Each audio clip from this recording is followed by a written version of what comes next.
Have you ever heard the whispers that echo in the quiet corners of a playground? The voices that say, she's too weak, she's just a little girl, or worse, she'll never amount to anything? Those words, sharp like glass and heavy like stones, were the only songs the world sang for Ladki, a 10-year-old girl from a forgotten alley of a loud, bustling city in Pakistan. But little did they know, the girl they looked down on would soon rise so high, the whole world would have no choice but to look up. Inaaya was born in a cramped, crumbling house at the edge of an industrial colony where the air carried more smoke than breeze.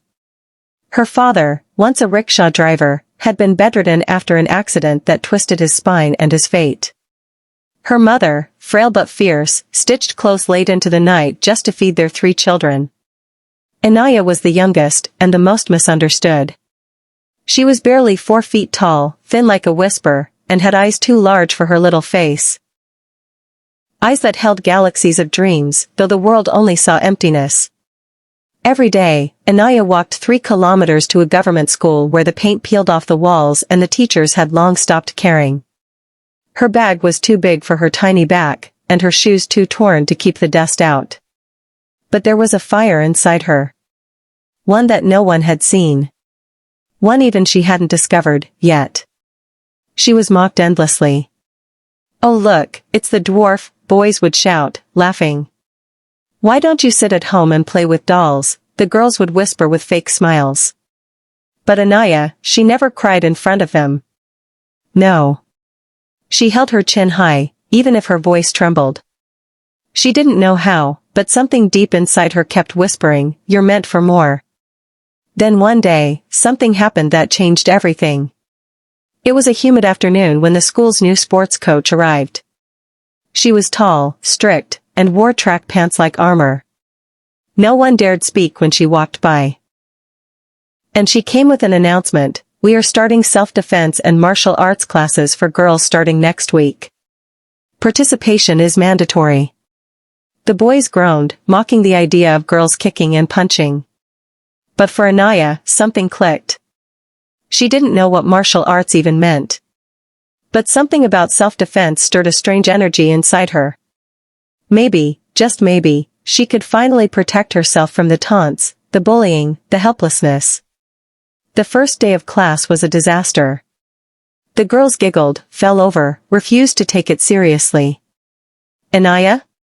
She couldn't even lift her leg properly. Her punches were as soft as feathers. The others laughed. Even Miss Tara raised an eyebrow. But she came back. Again. And again. Every day after school, even when others left, Inaaya stayed behind, practicing in silence. She watched videos on a broken mobile phone at night, copying the moves in the mirror. She punched the pillow. She kicked the wall. She bled. She bruised. But she kept going. Miss Tara began to notice. One evening, she pulled Inaaya aside. "Why are you trying so hard?" she asked. Inaaya looked up with those burning galaxy eyes and said, "Because I don't want to be afraid anymore." Those words cut through the coach like lightning. From that day, Miss Tara trained Inaaya personally. Morning drills before school. Push-ups on gravel. Discipline. Pain. Progress. Meanwhile, the rest of the world remained blind. Teachers still dismissed her as weak. Classmates laughed. Relatives scoffed when they heard she was doing karate. "She'll break her bones," they said. "She should focus on sewing, not kicking." But fate has a way of rewarding those who fight for themselves when no one else will. After 6 months of grueling practice, Miss Tara entered Inaaya's name in the competition usually dominated by wealthy private schools. When her name was announced on the board, the school laughed out loud. "Inaaya? Is that a joke?" Even her siblings were confused. Her mother said nothing, only kissed her forehead. Her father, unable to move, blinked back a tear as he gave her his old torn scarf as a good luck charm. The day of the championship was electric. Banners flew. Cameras rolled. The air throbbed with energy.